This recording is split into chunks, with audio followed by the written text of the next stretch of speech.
dans le primaire, l'académie va perdre dans l'enseignement public 2054 élèves, dans l'enseignement privé 850 élèves. Donc vous voyez, ensemble, sur les 5 départements, on perd près de 3000 élèves.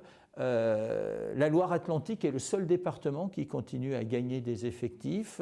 C'est d'ailleurs pour ça que dans l'enseignement public, on y a affecté 100 postes supplémentaires.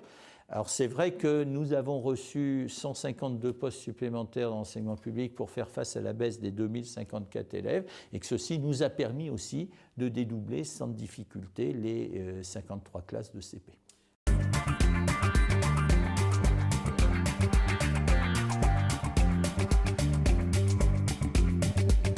Les CP dédoublés dans les réseaux d'éducation prioritaire plus, c'est-à-dire les écoles qui accueillent les élèves qui sont les plus en difficulté, avec pour objectif 100% de réussite en CP, c'est-à-dire que tout élève sache lire, écrire, compter et respecter autrui. Eh bien, nous avons 12 réseaux d'éducation prioritaire plus dans l'académie. Ça nous conduit à créer 53 classes de CP supplémentaires à la rentrée.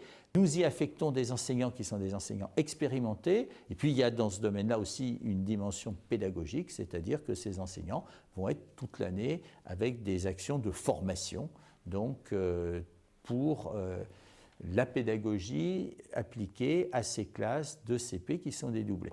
D'abord, quand on travaille pour les jeunes qui sont les plus en difficulté, je crois que c'est motivant pour se mobiliser.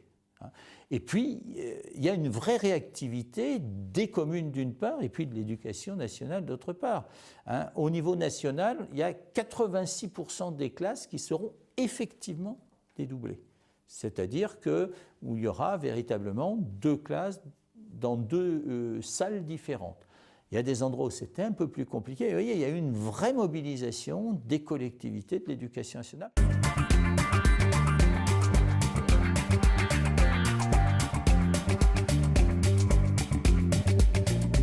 Le président de la République a souhaité donner plus de liberté aux communes qui le souhaitaient, donc sur un accord unanime de la commune et du conseil d'école, l'inspectrice ou l'inspecteur d'académie, ici dans ce département inspecteur d'académie, a accepté que certaines communes passent à 4 jours de classe.